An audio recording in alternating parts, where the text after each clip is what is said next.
Okay, we may have a few people joining us as this process goes on. Again, apologize for those that were confused, had an issue with the live stream that was already scheduled and our encoder not working. So had to create something on the fly, create something new. So we'll just go and roll with it. This will be recorded, obviously. We'll be able to send it out for those of you if you have somebody that says, hey, I went on that original stream key and it didn't work. And you can say, yep, we go back to the YouTube channel, it'll be there. So I'll start a word of prayer and then we'll jump right into it. So, Lord, we thank you for this day. Thank you for the opportunity just to share with our parents and our community, Lord Jesus, the great things that are going on here at DC. Excited about the opportunity to just show your glory and everything that you've done for us so richly, Lord Jesus. And I just ask that you use this time to uplift your kingdom. In Jesus' name we ask. Amen. So the purpose of this live stream is to make sure that we are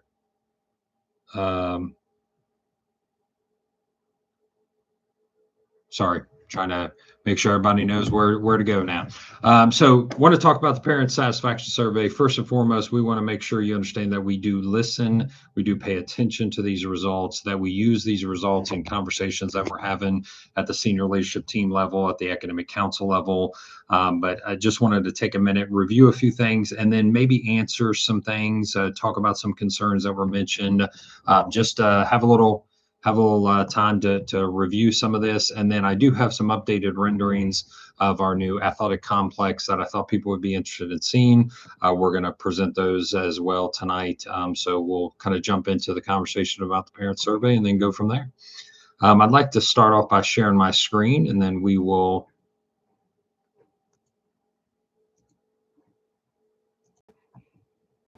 All right. So let's go here. Let's go here.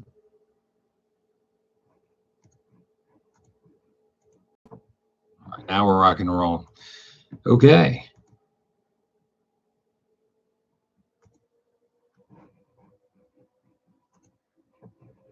This is my friend vMix that didn't work for me. So let's get over here. All right.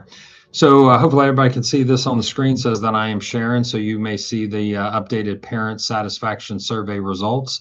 I'll try to run through these kind of quickly to make sure that we have time to address the things that were kind of brought out of this. So what is a net promoter score? Something I've used for many, many years. Net promoter score just basically means, hey, would you recommend us to a friend? Would you recommend us to somebody looking for a school, especially a Christian school? And our net promoter score is a 46, as you can see, kind of is better than favorable, not quite excellent. At one point, we were a little over 50. I think as you get a little bigger, people note a few extra things. So it's natural that we saw a little bit of decrease there. But 46 is a good score. It's a strong score, close to excellent, something we'll continue to work on.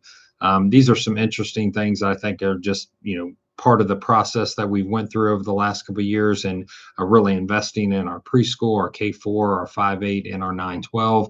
And it shows in these results right here. Wendy Tesmer and her team in the preschool do an absolutely fantastic job.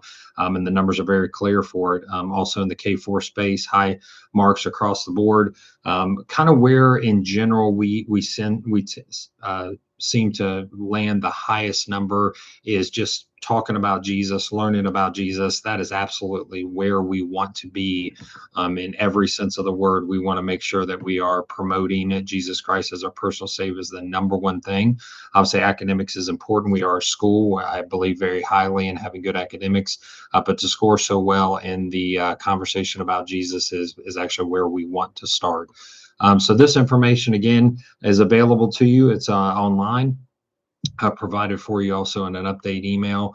So when you see these numbers, for the most part, you see them as pretty positive, high levels, all in the 80s and the 90s, some in the high 90s. Some of these things that we'll talk about, the biggest praise is our Christ-centered biblical integrated education, our caring, committed, Jesus-focused faculty, which always comes back with high marks, is our faculty and a strong parent school community. Concerns that were voiced through input, teacher retention and stability, and we saw some of that this year. Leadership, transparency, and board accessibility, tuition fees, and financial pressure is always a part of that. Faculty and leadership, 93% of people really believe that the faculty is strong and supportive of their kid, as well as 83% the administrative leadership. And I brought this information to the board. Private boards and public boards work quite differently. So I know that some people coming from the public world have a certain expectation of a private school board, and simply they're not the same entity. So it's a fiduciary board, very focused on making sure that we are spending money wisely, biblically in nature, and just the focus is mainly that. They hire me as the head of school. It's my responsibility to hire everybody else and take care of every other single thing. So where when I was a public school superintendent, the board kind of had an umbrella over me and hired and money and me were two separate things. Here it's kind of all under one umbrella, and that's under my leadership. And once they gave me the reins, and it's my job to take them and run. So that may be a little bit of the difference and why that number seems a little bit low. So one thing that we are looking into already, part of conversation, it says that offers of quality food service is a very low number, that we don't want people to feel that way. So that's already being addressed by Dr. Cox, our human resource, who also works with WG Grinders. But jumping through there, a lot of positive numbers, a lot of positive comments, but we're just going to focus on a few things tonight so we can make sure and get some questions answered that people want to know. Okay. Again, that's why we couldn't use the original stream. So let's get rid of that. Let's stop sharing. All right. One of the first things I wanted to start off with is there's a concern that's voiced about us being bigger. And I totally understand that. You don't want to get too big too quick. And we did for a little while as EdChoice kicked in and as some of our programming got online. That was very interesting to people outside of here. We gained a lot of students in a very short amount of time. I want to make, and I'll give you some numbers to back it up. I want to make it very clear. We're in a state of managed growth. My staff said the same thing. We don't want to grow too quick. It changes culture. It's hard to, bring in so many new people. Completely understand. So just to make sure, we set our sights on plus 25. So that's a net 25 for each year. And I have a 5-year forecast that I work off of, and no more than 25 has been put into any of those years in that 5-year forecast. Now, is there a chance that we could end up over that by just a few students? Yeah, absolutely there is, because we have some people that may come in a little bit later in the process. Maybe we have some students that leave during the summer because of moving and things of that nature. That number does stay a little fluid, but we set our budget on net 25. We do not set our budget on expecting to have 100 extra kids compared to last year. So we had 1310 when we started what we call Picture Day. The goal is to have probably around 1345 or somewhere in that region. Right now we have hit that number, but we will lose kids over the summer, so that number will come back down. So we'll probably rest somewhere in that plus 25. But at no time has the process of admissions changed. More than likely what you went through as a parent many, many years ago is the same process, if not even more verbose, even bigger at this point. Things that have been put in place have stayed in place for years. And sometimes through some of the comments we got in the parent survey, there was some concerns about that, maybe us lessening our standards. Believe it or not, I'd actually say the complete opposite. So we have denied more students over the last 2 years than we did in my first year here for sure, and then probably the 2 or 3 years prior to that. So we use a very high standard. We're very poignant in our questioning and our documentation that has to be required, and that has not changed and will not change anytime soon, because we want to make sure that we're putting the right students here for such a time as this. So families that looking at DC who do not meet the requirements are not permitted to move through that process, which includes way before the final committee review. So there's lots of steps that we take to make sure that we're vetting these families. And I just want to make sure people understand we haven't lowered GPA standards. We haven't lowered that you have to be in good academic standing. We haven't lowered that you have to agree with our statement of faith. We haven't lowered that you can't come from an expulsion or suspension from another school. So those standards that have been there for years are still here. And although we have increased a lot of students, all those students have met those criteria. And if they don't meet that criteria, I'm a guy that doesn't mind saying that our partnership is over. So unfortunately, there's been some families over the last couple of years we've had to make some tough decisions with, because once in, we realized it wasn't a good fit, and that process had to be changed. So we've increased our questioning, we've increased our inquiries, but in that time, we've also reflected and said, hey, how can we make this better? How can we make sure we don't make any mistakes in the process? So I'm very proud of our enrollment team. They're doing a great job, and going out there and making sure they know that we are presenting a good product to our people in our community. So top 3 areas of improvement, just want to touch on base on those just for a second. So teacher retention and stability. Some of this centers around that we had teachers actually leave within the year. So, just to be very candid, so you have to make changes based on our side of things, meaning that it's no longer a good fit for us. And because we are considered at will employment, we can make those changes pretty quickly. We can move those pretty fast. So sometimes that's where we get to, and there's decisions that have to be made, and they're tough decisions that are definitely taken with prayerful consideration. But sometimes we have to make tough decisions and remove people within the school year. Not the best setting, not the best fit, obviously, but sometimes that's what we have to do. Other times, it's information that's brought to us from the person that says, I have to leave because of certain situations. A lot of times that centers around caring for elderly parents that have taken a turn, a health issue, maybe a health issue for the person themselves. And then sometimes it's just that they're led by God to leave here and go into full-time ministry. And that process worked a little quicker than they expected and couldn't make it to the end of the year.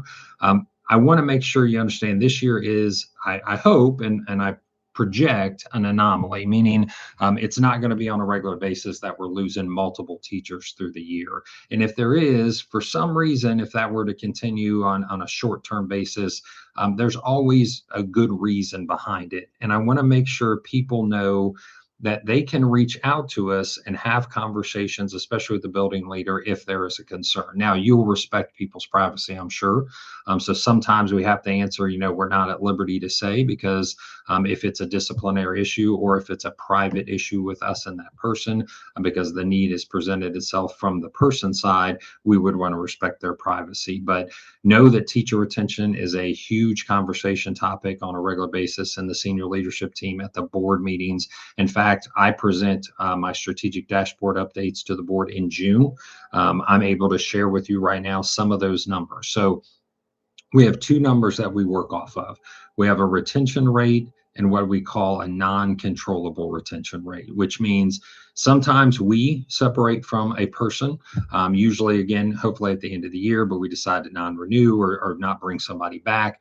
And then there's uncontrollable things, meaning Dayton Christian didn't do anything. They just decided to move on because of something that was just drawn in their heart. And a good example would be, we've had some people that have left because they've become pregnant and they want to stay home and be full-time moms. And of course, we fully support that. Wish them nothing but luck. But that would be non-controllable. That's not something that we did, or it's not because of pay. It's not because we made some big, huge policy change and they got angry and left. They left because on their own accord.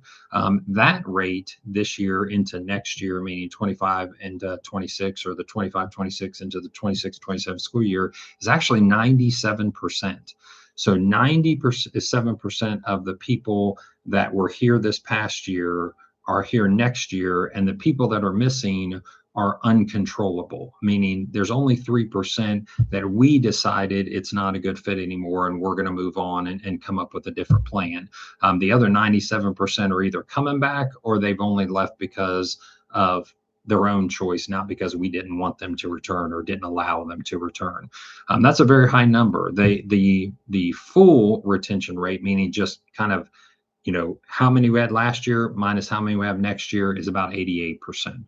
So still pretty high numbers. So even though we did have some people leave during the school year, overall, we have most of our teachers returning, and the ones that have left, we're wishing them nothing but luck, and it's on a good relationship that that they've decided to part ways with us, and nothing concerning.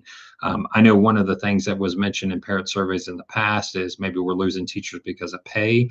That conversation really isn't what is coming up anymore. When I first got here, absolutely, that was a conversation, especially at our starting rate. And it was harder to get teachers here. Now that we've reapproached or we approached differently our pay rate and gotten much, much better over the last 4 cycles, that conversation really doesn't come up as more. So I want you to feel a little more confident that those teachers that left during the school year is an anomaly, and moving forward next year shouldn't be an issue. So again, is uncontrollable, something we've worked through and feel like those numbers are strengthening. Because when I first got here, that uncontrollable rate was around 92%. Now we're at 97%. So that's great.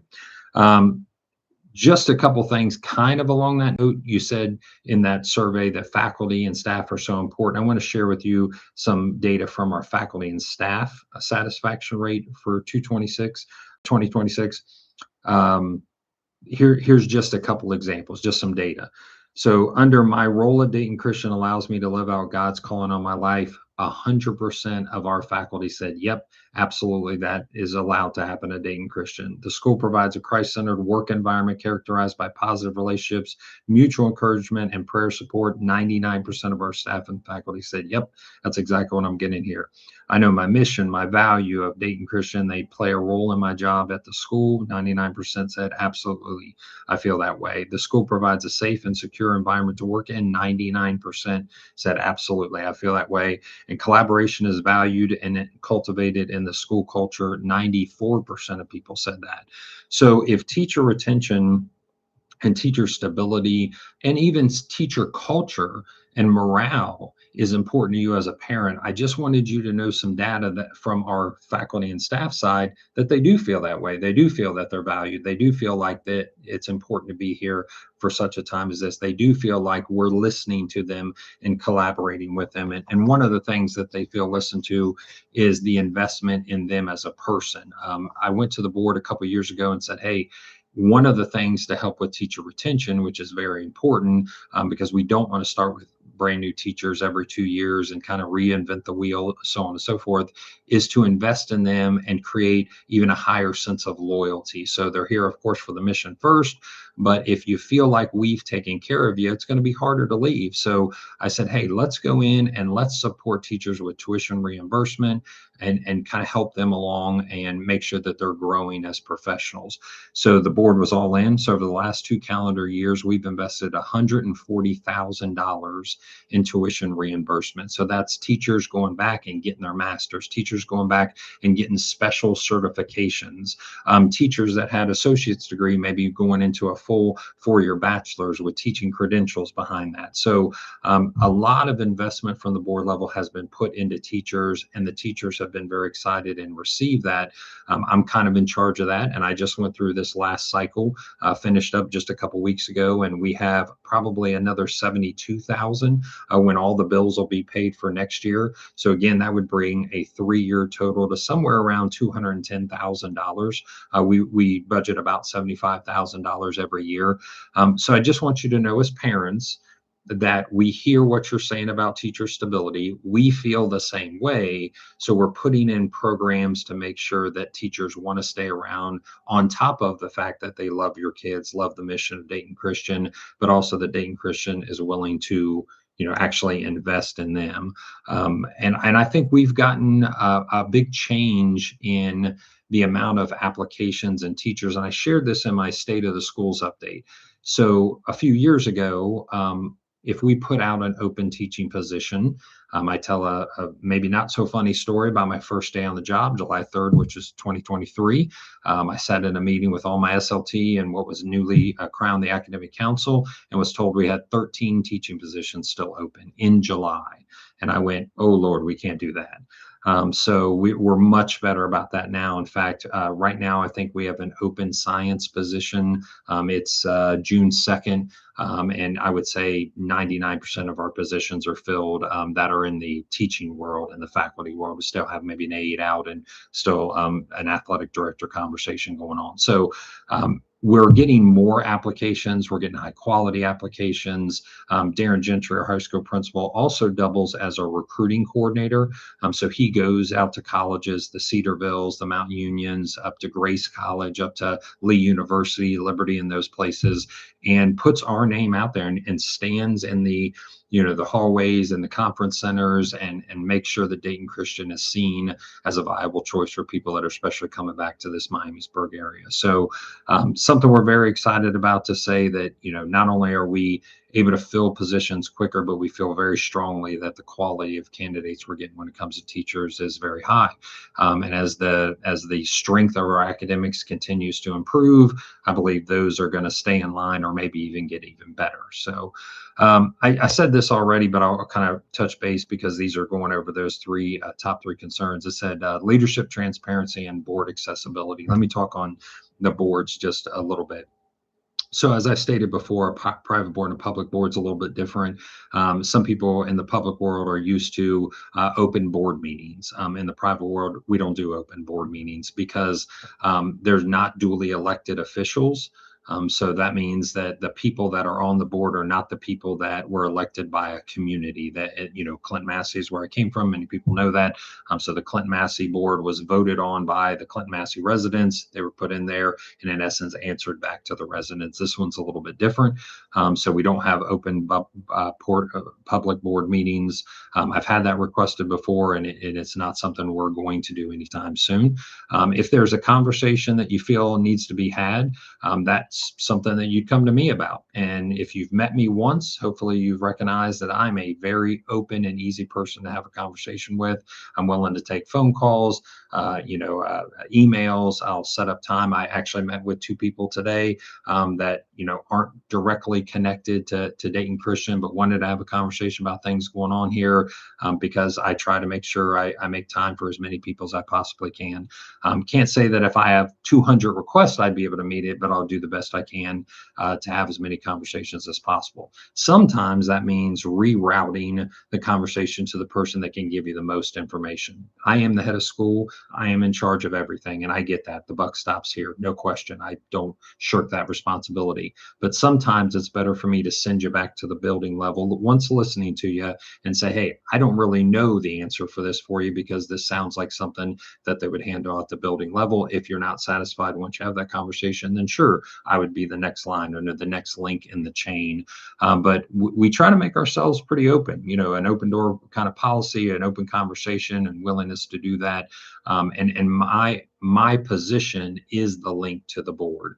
So if you have something at the board level that you're concerned about, not only can you reach out to me and say, hey, is this a conversation that you would have with the board? Because here's the concern that I have, and I'd be willing to kind of vet that and decide if that's a conversation we need to have through the board agenda. So the transparency, again, is just going to look a little bit different in the private world than it is in the public world. And some people are just getting used to that and kind of transitioning through that process. As far as the leaders, you should be more than willing to reach out to your building principals. Always start with the teacher if there's a teacher concern. But if the teacher concern doesn't go the way that you want, or you don't feel like you've gotten the answer that you need, that building principal is ready, willing, and able to have that answer for you. Now, I'm also a straight shooter, so I'll just tell it like it is. Sometimes we give answers and we give the reasoning behind the answer. And some people just say that, well, I don't like that answer. That's different than not listening to you, though. We listen, just like, we have all this information, parent satisfaction and survey data. We sit in multiple meetings and we review it and we talk about how we can make changes. But there are some times where we feel like our processes are good that are in place. And although we may receive suggestions, they're not the right suggestions because we have more information according to what people are concerned about or maybe frustrated about. So the conversation is always open and willing, as long as it can be two-way. And we can listen to both sides. We'll listen to your side as well as we hope you'd listen to our side. But please reach out to the building principals. Please reach out to myself if that's necessary. And if I can't answer the question, I will definitely direct it to the person that can. Tuition and fees. Let's talk about that for just a second. I'll bring up an actual document here in just a second. So, tuition and fees is a hard conversation. Most of our salaries, benefits, repairs, projects, curriculum costs, comes from your tuition. Now, we do get a little bit of auxiliary money from the state, and that helps, especially when it comes to technology. We get some JP money that helps us with special education costs. That's also from the state. We get donor funded gifts. Actually just got a $100,000 gift yesterday. Now they wanted it used for our Genesis 7 project, but that's great. I mean, we'll use that money, but those types of things happen. And I'm blessed to say that, kind of happen on a semi-regular basis. It feels good, and it feels like we're in the right direction, and the Lord is blessing us financially. But part of that blessing, absolutely, in fact, the majority of that blessing comes from tuition and fees. And a lot of people say, well, where's my fee money going to? Why do I have this fee versus that fee, and so on and so forth? And that is absolutely a reasonable question to ask. And we've tried to detail, without going into the granular level details of what the service fee is for, and that documentation is all over our website. The information about tuition is usually broken down into about 71% of it goes towards salaries and benefits to faculty and staff. So if you were even if you wanted to use a round number, the going rate in the public world, I'm familiar with those numbers, is around 80%. Let's call us around 75%, or maybe as low as 70, but 75 is probably a safe number. So about 75% of your tuition cost is going towards salaries and benefits. So that's healthcare, whether it's vision and health and dental insurance for our employees, and then of course their salaries. People like administrators and teachers and aides and custodians and anybody that you can think of that helps make this place run. 3/4 of your tuition is going to pay their salary and pay their benefits. And then we are in an older building. This building is awesome. I've said this many times before. We are in a great spot as far as just our facilities, and the gentlemen and the people that built this in 1968. I hear from builders all the time, said they built this place like a fortress. I mean, they did the best technology you could do in 1968. Everything's built sturdy and strong. But it's still old. I mean, it's going to break down. And when it breaks down, and it's been around for 60 years, it's not cheap to replace. We've talked about, maybe if you've heard us mention a pretty costly repair that happened late in the year that cost us a little AC during our playtime. And we appreciate those that went through that stuffy presentation of our musical. But that was because an unexpected repair was needed, and it was a couple $100,000 just completely out of nowhere. That kind of stuff happens a little more often than we'd like it to. We do preventative maintenance, of course, and some of that cost, that tuition cost, is of course for maintenance and preventive maintenance, and just repairs and necessary issues that we have to address. But because this building and these buildings are a little bit older, that's going to be a constant cost for us. So I'm going to be very transparent with you. We're talking upwards of $1 million a year. So when you take our $14 million budget, so our total budget of $14 million, you have to peel off $1 million instantly before we ever get to pay anybody anything, just to keep up the buildings. And I'm not talking about utility bills. I'm not talking about paying the electric and the water. I'm talking about repairs. I'm talking about remodeling. I'm talking about fixing AC and HVAC and things like that. And we get multiple quotes, and we have many people that want to try to help us with in-kind donations by doing work because they love DC, or they have a business that helps out DC because they're from this area or something like that. And that's all well and good, but it's still very costly to run these buildings. So when you're saying to yourself, where is my tuition going? And I know you might want more detail than this, but I'm trying to give it to you at a 5,000-foot level. 75% of it right off the bat, salaries and benefits to the people that are working here.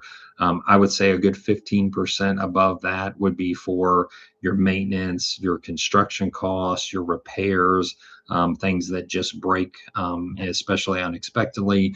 that because we want to keep kids here, we have to keep air moving, water going, fire. We had to replace our entire fire system about a year and a half ago to the tune of over $200,000. Old technology, couldn't repair it any longer. I mean, those are the types of things that we're dealing with that have to fit inside of that $14 million budget. So hopefully that brings a little bit in understanding. But when we talk about tuition, I just wanted to make sure I flash a little bit of information to make sure everybody knows kind of where we're at in comparison to some other local information here. So this document might be a little hard to read on your side.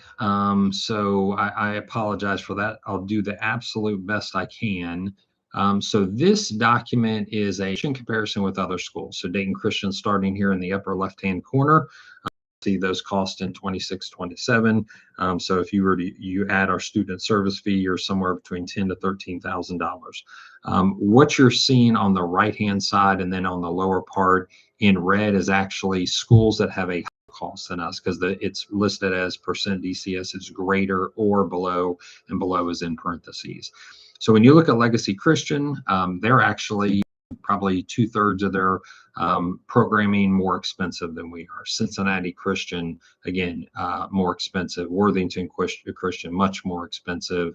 Mars Hill Academy. So just some comparisons in this general area. CHCA, a lot of people are familiar with Cincinnati Hills Christian Academy. Alter High School, which just does their 9 to 12. Chaminade Julienne just does 9 to 12. And then just to make sure that we're being open and transparent, we're obviously not the cheapest out there either. Look at Troy Christian. Troy Christian is cheaper than we are. I don't know that Troy Christian necessarily a competitor of ours just because of distance, but it is a comparison as similar size and, athletics and, performance and things of that nature. We don't have their theater, which I would love to have. So if there's Mr. Arbogast wants to send a little money to Christian Way, we'll take some of that too. So Spring Valley Christian Academy, which was right down the street, Sende, which is right around the corner on 741, and then Tree of Life, which is more Columbus, but they are comparison in our kind of our demographics and the type of community that we have here. So I do understand tuition, and you may say, well, Matt, I don't care about that. Okay, that's fine. We're just giving you this data so you have something to look at if you were interested in knowing where we sit at when it looks at comparables. And this is something that the board takes into consideration when Tim and I, our CFO, go in with our recommendation for tuition costs for the following year. So they want to see this information before they approve anything that would be a tuition increase or a cost of living, whatever the case may be. They want to say, where are we at in comparison to other people? We don't want to price ourselves out of the market. And the data shows right now that we are not doing that. We're not pricing ourselves out of the market. Obviously, EdChoice has come in. We've done a lot of data and data research that says if you were here all the way back in 2001 and you received the full voucher, and I'm not saying this is across the board, but I am saying this for the majority of people, we're just now entering a time where you're paying what you were paying back in 2001 because EdChoice has kind of filled that gap for the last few years. And we know that for a couple of years, there were considerable tuition increases. We were way below market value. And in order to do things that you've seen us do, and that is really invest in curriculum, really invest in our facilities here, really invest in quality teachers by making our salaries more competitive and comparable to even the public schools in the surrounding area, that costs money. You know that, you're aware of that, you're willing to pay it up to this point. I just want to also note that as we've increased our tuition, of course, we want to increase our programming, we want to increase our facilities, we want to do things that show why we need the extra money and the investment. But we also want to make sure people are aware that we have dollars to help them. We are blessed tremendously through what's called the SGO. So if you've heard us talk about the SGO, I want to be very clear, that is a benefit to people that need it when it comes to some of these financial woes that people are in. On top of that, we have what's called a donor funded account.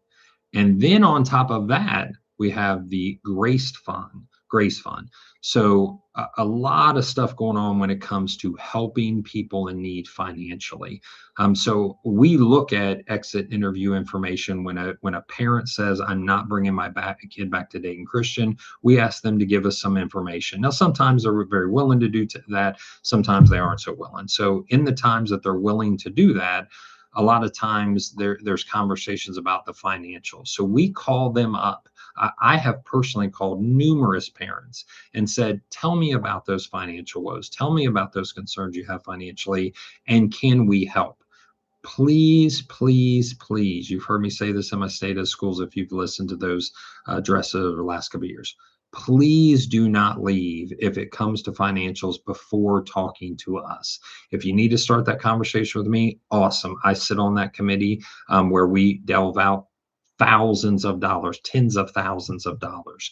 Honestly, probably upward over $100,000 worth of aid. And again, that's donor funded. So the SGO is through taxes. You've heard us talk about that before, where you give us $1,500, you're allowed to take it off your taxes. You get it back as a dollar for dollar credit. I've done it the last few years. It's awesome. Then we have donor funded accounts, which means people just call me up. I know it sounds crazy. They just call me up out of the blue and say, "Hey, we want to give you some money to help with tuition." Awesome. We'll take that money and we'll put it in a special account that just does that. We don't use it for anything other than to support tuition needs, because that's what it was given to us before. Then we have a rolling account called the Grace Fund. The Grace Fund is very specific. It was set up and it lives off of an endowment, and it is for families that have a traumatic event that occurs. So unfortunately, we've seen the loss of a father or a mother in certain situations, or a loss of a job. And that's when the Grace Fund kicks in and kind of helps them get through that tough time. And then they get back on their feet and get it. So please, please, please do not leave if it comes to a concern about finances. I would hate for that to be the reason you leave. And I really don't want anybody to leave, but we definitely think that money is one that we can, do on a pretty easy, or for the most part, an easy basis. Now, we ask you to kind of work with us and make sure that your bills are paid on time and do those proper things, but we're also willing to have that conversation and try to get tuition assistance dollars to those that need help. So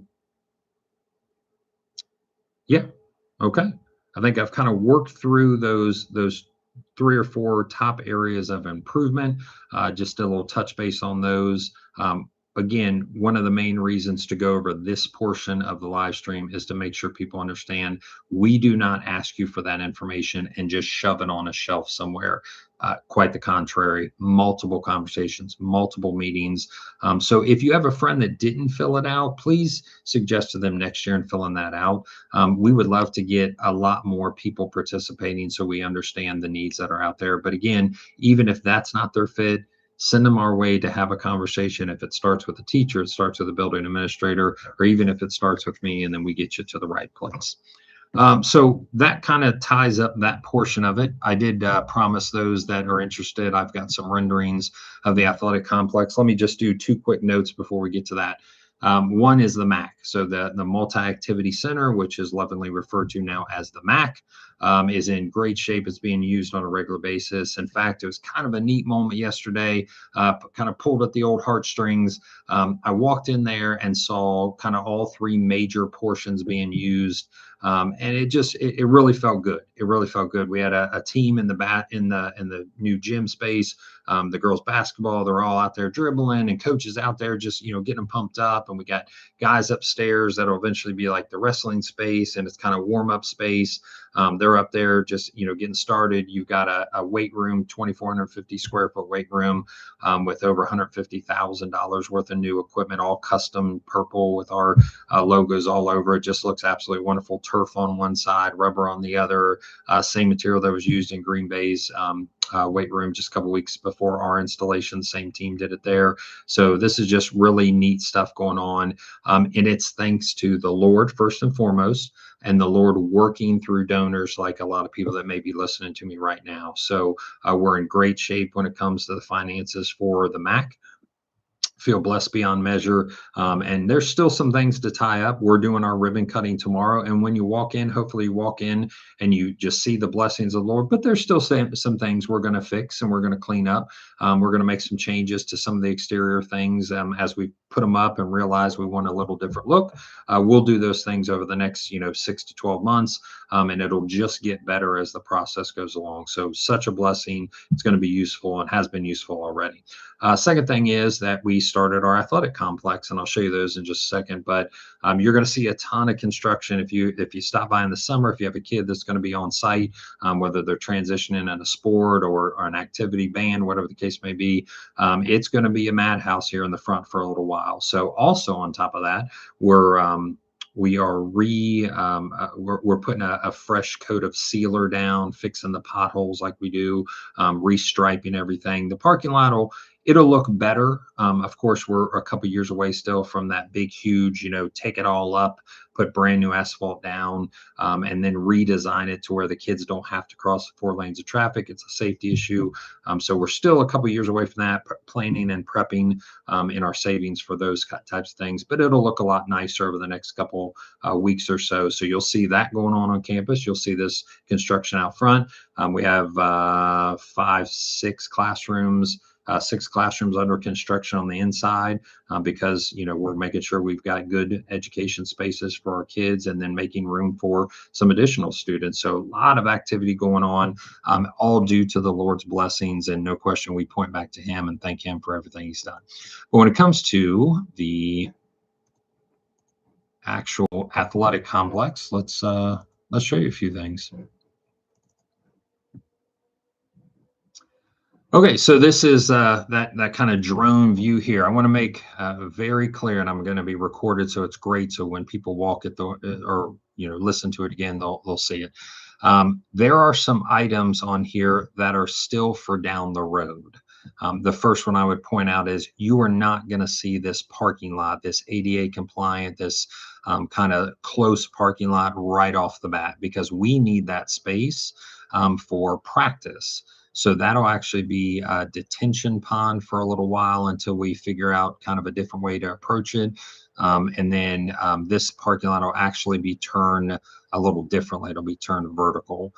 So I just, again, be very clear, when we finish phase 1, you will not see a parking lot out there. You will have to walk from this side here by building A. So these parking spots eventually will be extended a little bit, not to the same level as this. But then most of the people will actually park in the main parking lot and then load the stadium from this location. And I'll show you that in the rendering in just a moment. Staying with this 5,000 foot view, this is about where the stadium will be. So if you look here, most people recognize this as the D building, which means the library. Over here is the SLC, which is the cafeteria and our performance area. This is another box right here that you're going to see on the renderings because the community or the zoning commission wanted to see everything that we're going to do, not just the stuff in phase 1. So this is a field house. A field house is not part of phase 1. Just very clear, not part of phase 1. It is something we already have the plans for it in the future, but it would take a tremendous amount of funding to make that happen. So we'll attack that at another juncture down the road. But we will, but it is on the renderings, it is on the drawings, but not a part of phase 1. Neither is this parking lot. So you can see here that because softball got moved, it was in this kind of bottom left-hand corner, we'll say right-hand corner. It is now repurposed to the rear of the facility, and I actually like this better. This was a choice that we made because it just makes sense for softball and baseball to be in close proximity. I also want eventually in this little corner right here, when they built the new MAC, they teed off a sanitary line for us and left it, which will allow us to put a small restroom and concession stand here eventually, which I'm looking forward to that. That'll service both baseball and softball. We have to add 9 inches of dirt back here. I talked to the GC this morning, and they're going to start peeling the dirt off of this area and putting it back there in softball. So it has a natural fall because there's no retention pond back there. So, repurposing over there, that leaves our space for the stadium. And then you've got your stands here on this side. We'll go down to number 1. So very happy to announce, and this is something we've kind of kept under wraps. This will be the name of the athletic complex. So I apologize if I get a little choked up. So it is called the Claude Bud Schindler Field of Dreams. So we have a very generous donor that has been a tremendous blessing to Dayton Christian and this project in particular. And as part of their donation, they received naming rights because of the overall total of their donation, and this was their choice to honor Bud Schindler, one of the foundational members of Dayton Christian, a guy that is seen, and believe it or not, across the country.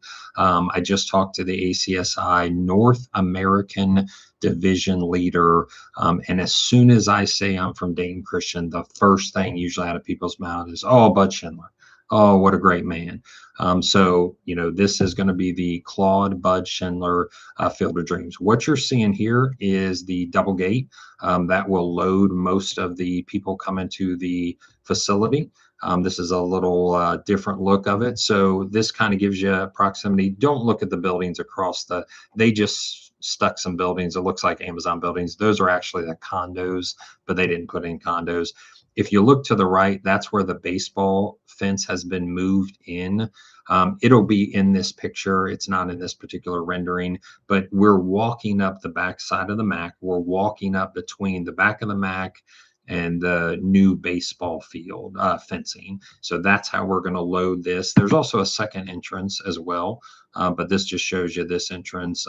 Nice little view here, what it'll look like at night. There'll be lighting all through the sidewalks and to get you around to the stadium side. And then, of course, it'll be lit up on the field as well.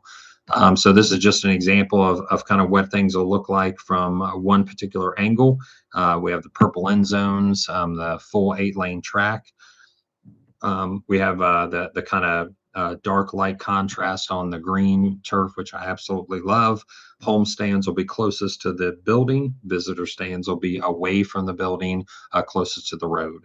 I have to smile while I say this. So our zoning commission here in Miami Township is great. Max in particular, McConnell is a wonderful gentleman who is awesome to work with. And I sent him an invitation the other day for a ribbon cutting for tomorrow. But Miami Township holds high standards, and I respect them for that. So some of the cost that we're incurring on this visitor side is we have to plant 113 trees, and they have to be a certain type of tree, and we will meet their expectation. And we've given them a landscaping plan, not cheap, as you would expect. And then our visitor stands, because they face the roadway, have the same criteria that they have to be covered in 80% brick. So we can't just put stands. We have to put stands with brick behind them, which adds a tremendous amount of cost, as you would expect. So the field will be, again, home side closest to the current buildings, wayside across the field.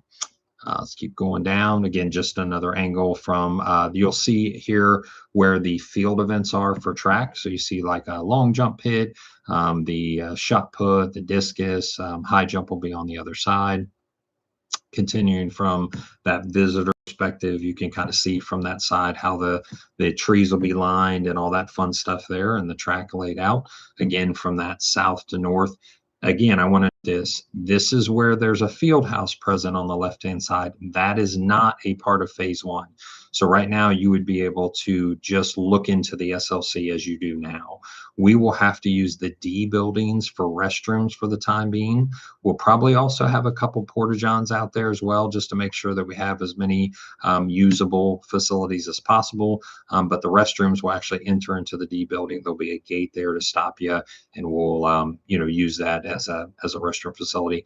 At the bottom of the press box is again, you can see that here with the naming rights on it as well. The bottom of that will have a concession stand in it, a temporary concession stand. And you can see even this opening that's still here, that's where you'll go to the restroom for the time being until we're able to build that field house. This is not a current representation of these stands. I just want to be clear of that as well. We have more stands than this. This is just the rendering version. So they were just showing where it's represented. So actually the stands go all the way from, like the 10-yard line to the 10-yard line. We're working through some decisions. I'm going to go back to the board with a couple options and a couple conversations where we may actually increase the amount of seating if it fits within our budget. But this is just a representation of where the home side is versus the away side. There is a second ticket booth. So my office, where I'm speaking of, is actually right here on the far right-hand side. These windows are my windows. I'm waving to myself right now. But that'll be right outside of my office. Will be a north ticket booth, a single ticket booth, so people can come around from the other side and also load into the stadium. Or if you're parked in the eventual handicap ADA compliant parking or on the building A parking, you would be able to get in through here a little bit quicker. This is also where the ambulance will load. Kind of a couple different angles here of what it'll look like. The big Warrior head in the middle, Dayton Christian on one end, the Warriors on the other. What a blessing. It's going to be awesome. Scoreboard here on this end, on the south end. We're really looking forward to this. Now, again, I want to caution you, and please, take this with a grain of salt. These are renderings, meaning it's close to what you're going to see. There's going to be some tweaks that happen. If you saw something or you didn't see something, please do not jump to conclusions and say, well, they didn't include this, or they're not taking care of this person. We just reach out. That's all you got to do. Just reach out. And let's have a conversation. You can reach out to Kristen Blatz, who's our interim AD. You can reach out to me, and I'll try to get you your answer, direct you in the right way. But it is mainly just so you see an idea of the location and the depth in which we're going all in. So we're going to bring those soccer players home. We're going to bring our Nomad track team home. We're going to bring our football team home. I don't want to leave anybody out, but we're trying to bring everybody on campus to make sure that we have a community here that is strong and that is excited to be here. And I still have this vision in my head. Think about our volleyball young ladies that maybe go through a tough practice. Angie's got them, running all these suicides and hitting all these spikes, and they're tired. But wouldn't you know, we have a soccer game here that night, and they want to celebrate and just support the boys or the girls that are out there. You know what? They don't have to get in their cars. They don't have to drive to Ron P. And we lose some people in that process. You know what they have to do? Just walk out the SLC doors and jump right into the stands. And I'm telling you, that's pretty exciting. That's pretty fun stuff to think about. The timeline, just to let you know, already just a tiny bit behind because of some rain last week. We were hoping that we were going to be pulling topsoil off already. We'll get there and they'll catch back up. We could have the actual structures minus the stands by mid-October. So let's imagine everything's out there except the stands. The stands are a little bit wonky, a little tricky. We're actually going to repurpose some of Ron P over, and then we have new stands that have to be purchased, and there's certain lead times and things like that. So a lot of what you saw on those renderings will be finished mid-October. Then we'll do some additional things. We're still hoping to open up with a track event in the spring of 27. If it happens before that, then that's the Lord's will. If it doesn't, we'll be okay, and we'll wait for that time accordingly. So I am right on time, even after starting just a tiny bit late. It is going to hit 7:30 here in just a second. I appreciate your time. Appreciate the understanding for the confusion that occurred at the beginning. Again, I just hope nothing but just safe and happiness for your summer. Hopefully, that we're just gearing up, already talking and have been for months about what we've got planned for this next year. And as long as we point everything back to Jesus Christ as our personal Savior, He will bless us standing firm on biblical truth. If we do those things, everything else is taken care of. Seek first the kingdom of God, all other things, not some, all other things will be given unto us. So we believe in that, we trust that, and we wish you nothing but a happy and healthy summer. And as always, go Warriors.